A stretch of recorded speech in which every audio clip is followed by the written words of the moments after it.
Hello friends, I welcome you all to this video. We are with the chapter 3 of Advanced Digital Signal Processing subject. The chapter here it is titled Discrete Time Random Processes. As of now, right from the video number 1 in this chapter, we have been very familiar with the fundamentals of what are random variables and now the random processes, especially into the discrete time domain. The corresponding ensemble averages the various characterizations we have seen regarding these random processes. And as into the 16th video, we have been covered the topic the power spectrum that gives us very important information that can be represented for the random process into the frequency domain. Now, extending this particular knowledge in the probability theory for random processes, we are now going to address the topic that is titled as spectral factorization. So, let us see the details of the same.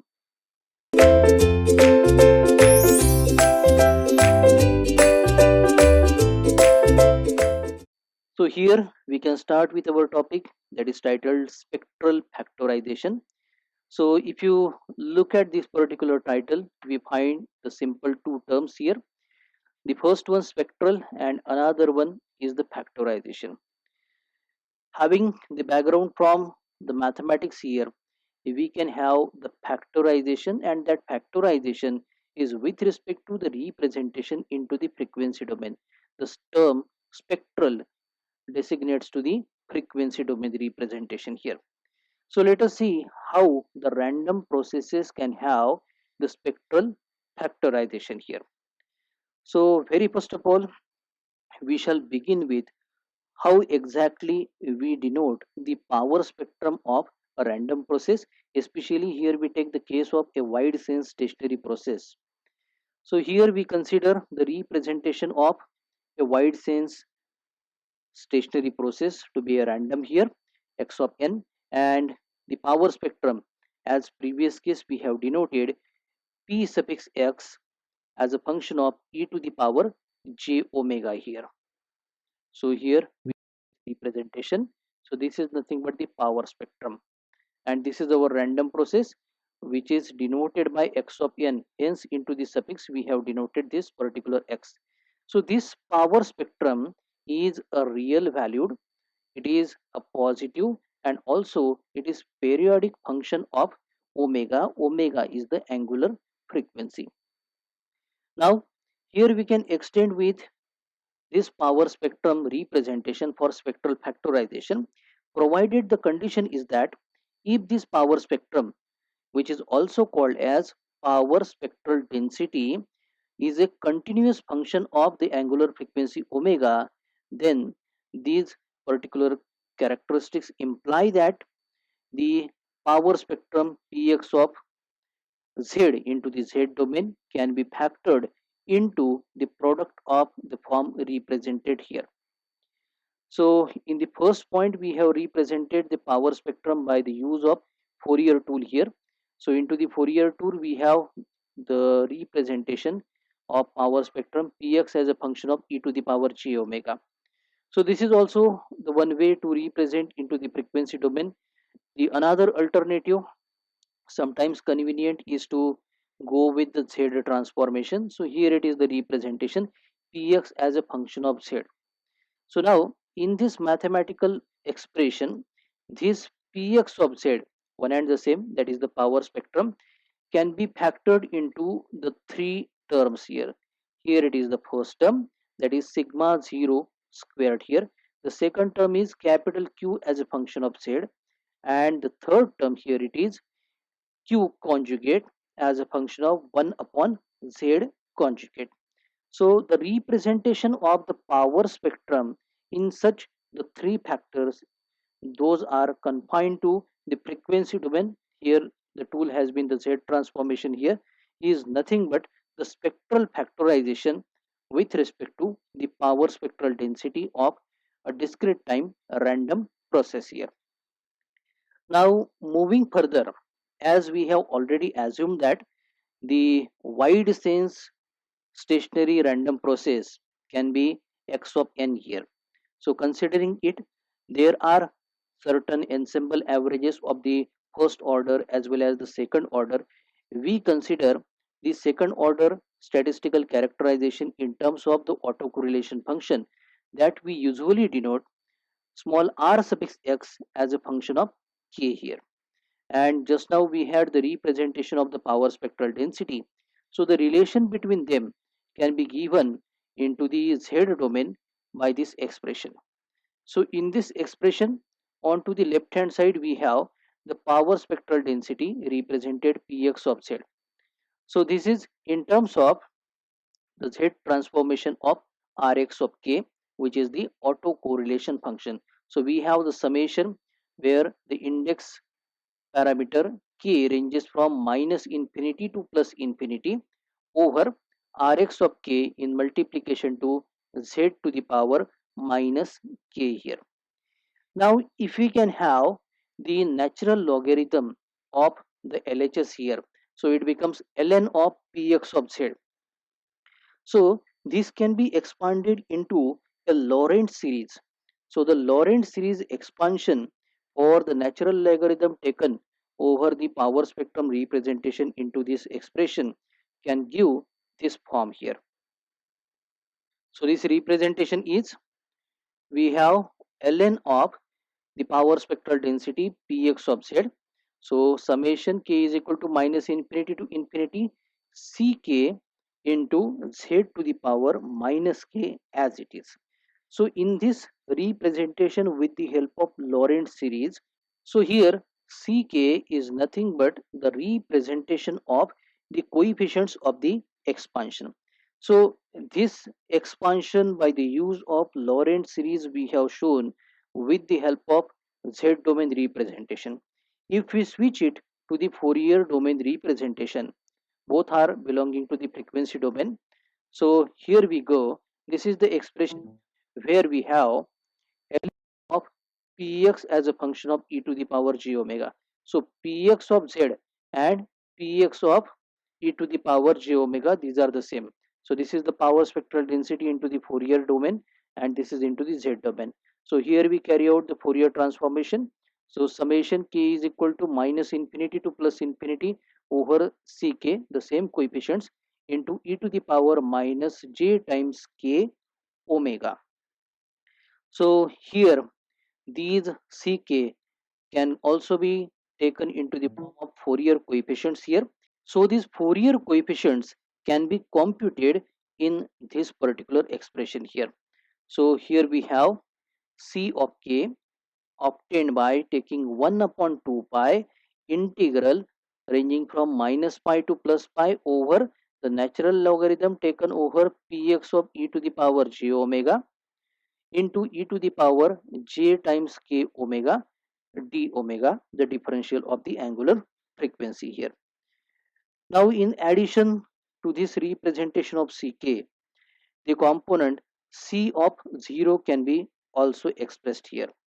So this c of 0 is basically proportional to the area under logarithm of the power spectrum. Here it is the mathematical expression to represent the same.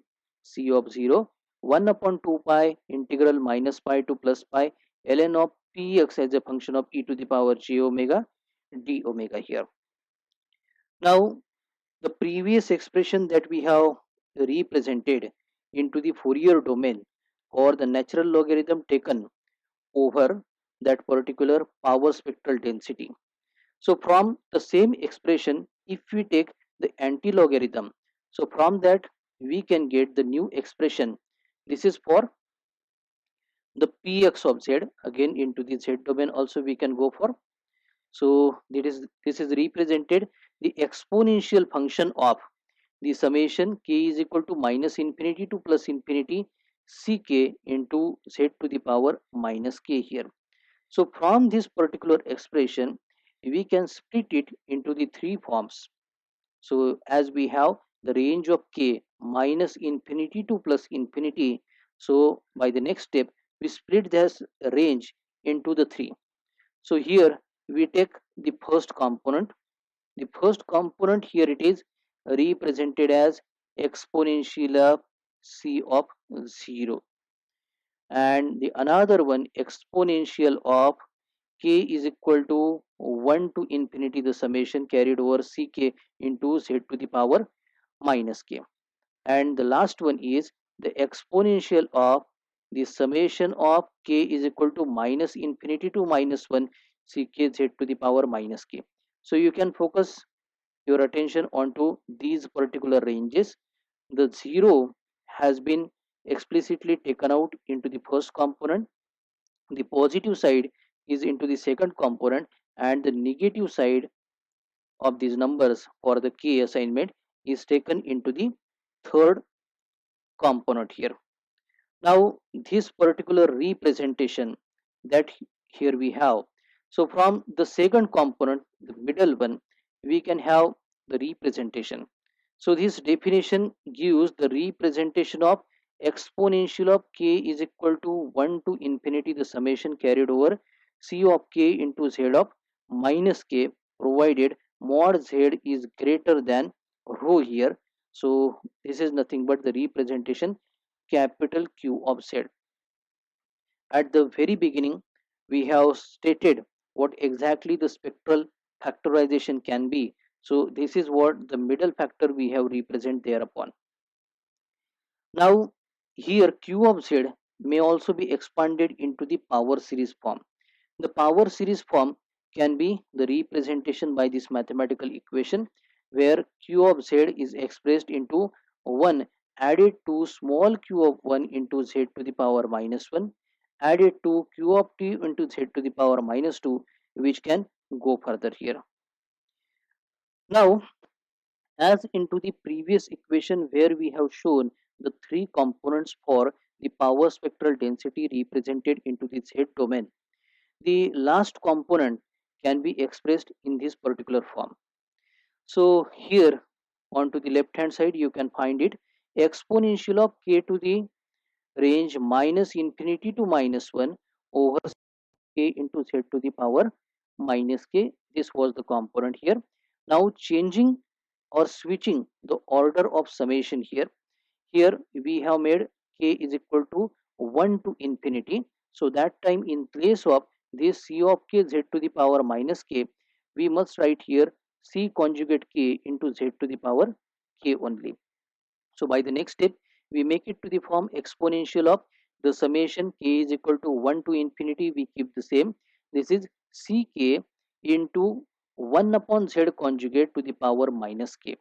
So this can also be represented from the previous represented of q of z, nothing but the q conjugate of 1 upon z conjugate.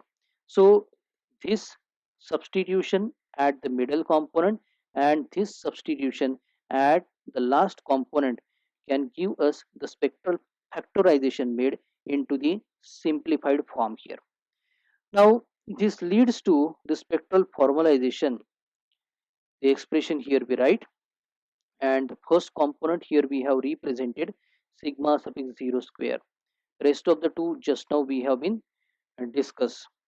Now this sigma 0 square, generally the representation of variance is with the sigma square here. So this is nothing but the exponential of c of 0, which can be computed by having the substitution from one of our previous formulation. In place of c of 0, we have that previous formulation.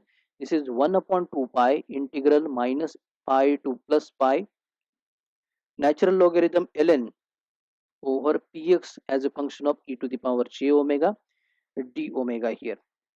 So this is what the spectral factorization, this particular expression must have been outlined here. Now if this sigma 0 square is a real and a non-negative, so this spectral factorization is the best one here. And for the real valued random process, the spectral factorization can take the expression of the form. Here we write px of z is equal to sigma 0 square q of z and q of minus 1. There won't be any need of the conjugate representation here. So after this, we shall discuss the three properties with respect to the regular processes one by one. So let us start with the first property. So the first property is nothing but any regular process that can be realized as the output of the causal and stable filter that is driven by the white noise having a variance of sigma suffix 0 square here. So this is also called as the innovations representation here, and that can be also illustrated in the following diagram here. So in this particular diagram we have v of n feeding as input to this particular filter function h of z. So at this time we have the power spectral density denoted into the z domain PV of z is equal to sigma 0 square here, and after filtering will be over here we obtain x of n. So the corresponding power spectral density Px of z is nothing but sigma 0 square into h of z into h conjugate of 1 upon z conjugate here. So this is what the representation here we have, and it is called as innovations representation of the process here. Now moving to the second property here. So in the second property it is stated that the inverse filter if we have, so whatever we have seen into the first property here, the same input feeding and the output receiving sequence is to be reversed here. So that time the required filter function is nothing but the inverse of the previous. So it is 1 upon h of z here. So it is called as a whitening filter here. So x of n is filtered with 1 upon h of z. Then the output is a white noise and the variance is sigma 0 square here. So this is also further illustrated, and here it is represented. So the representation is in this particular diagram here. So in this representation here you find x of n is fed as input, and here we have 1 upon h of z the filter function we obtain v of n. The corresponding power spectral densities have been represented, and these representations have been reversed with respect to the previous into the property number 1 here. Now the last property is nothing but if we have v of n and x of n as discussed before, so these are related by the invertible transformations here. So either the processes may be derived from the other here, so therefore they both contain the same kind of information here.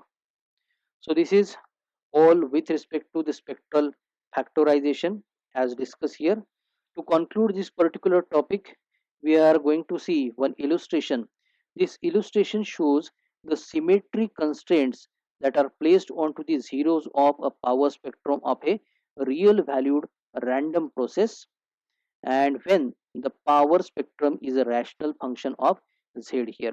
So in this particular illustration you can see the symmetry constraints with respect to z1 and 1 upon z1, z2 and z2 conjugate like this, z3 and z3 conjugate. Here it is 1 upon z3 conjugate, 1 upon z3. So here we have the horizontal real part of the axis into the z domain. This is imaginary part of the axis into the z domain here. So the reciprocal zeros have been represented here, and this is what we find the unit radius circle we call unit circle of zeros here, and the conjugate reciprocal zeros have also been represented in this particular illustration. So with this information we conclude our topic spectral factorization, and after spectral factorization in the next video we shall be again in continuation to this chapter discrete time random processes. Will be addressing the next topic auto regressive moving average processes. Thank you.